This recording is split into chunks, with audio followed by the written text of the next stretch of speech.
Assalomu alaykum do'stlar, tinchmisizlar, omonmisizlar?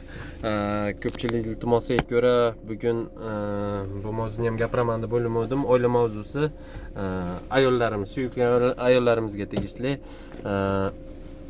Ko'p ayollarimiz odat qilib olishibdi-da.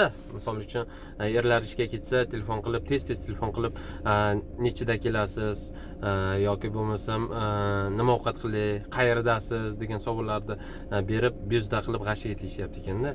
Xo'p, nimaga javobsiz savol deyapman? Sababi ko'pchilik erkaklar o'zi bilmaydi-da, nechida ishni tugatib, nechida uyga qaytishini to'g'risida. Yoki bo'lmasam nima ovqat qilish haqida, masalan, shaxsan o'zimdan kelib chiqadigan misol, menga qiziq emas kechki payt nima ovqat qilishligi ayolimda. Agar biror narsa asobiy nimadir yegim kelib qolsa, oldinroq telefon qilib, onasi bugun shunaqa ovqatingizni qiling, shu ovqatingizni yegim kelyapti deb aytaman. O'zinglar ham bilasizlar, ayollar baribir o'zinglar bilgan ovqatni qilasizlar, chunki 90% vaziyatda erkak kishi aytmaydi nima ovqat yegisi kelayotganini, chunki uni o'sha kallasida u kechki payt nima ovqat yeyishligi haqida umuman joy yo'q-da. Ko'chada ishlab yurgan erkak kishi bu haqida o'ylashga vaqti ham, vaziyati ham bo'lmaydi. Hozir haligi nima desa bo'ladi, напряженный времяda, напряженный, hamma o'zini qilayotgan ishlaridan maksimalniy natija kutadi-da, shunaqa o'ziga maqsad qo'yadi, maksimalni maqsad qo'yadi-da.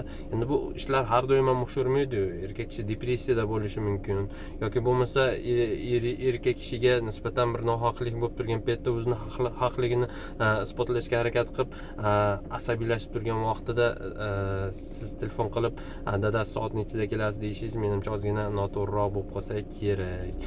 Endi ayollarimiz juda ham hurmat qilaman. Ayollarimizga respekt, farzand tarbiyasi eng javobgar, eng ответственный narsa.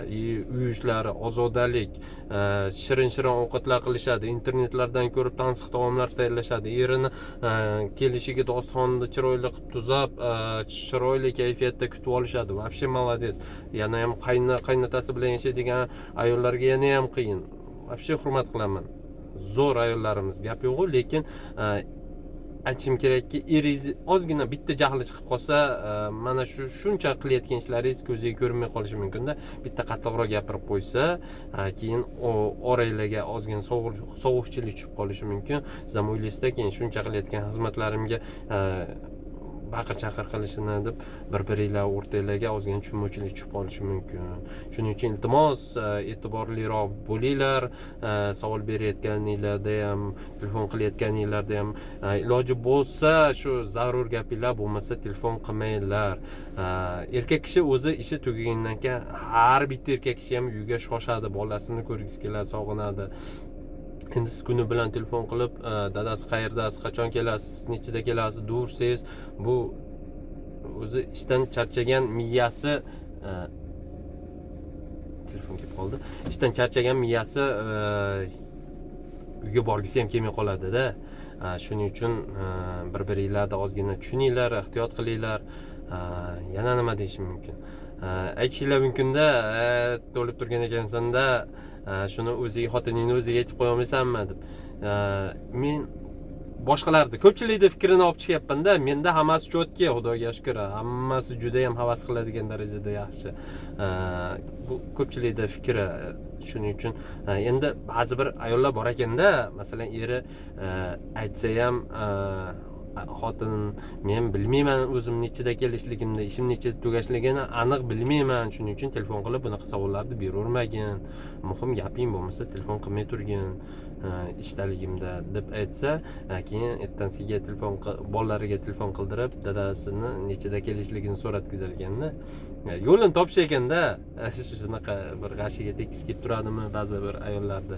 Shuning uchun bu yaxshi fikr emas.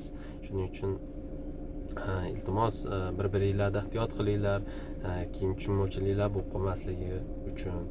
Endi hammada ham balki shunaqa emasdir, hammaniki ham bir xil emas. Balki ozgina men noto'g'ri gapirayotgandirman. Marhamat, o'zingizlarni fikringlarni kommentariyada qoldiringlar va men bundan juda ham xursand bo'laman. Sog' bo'linglar, salomat bo'linglar. fikrlarim to'g'ri tushunasizlar deb o'ylayman fikrlarimni va fikrlarim hammaga to'g'ri yetib bordi deb o'ylayman. Sog' bo'linglar, salomat bo'linglar.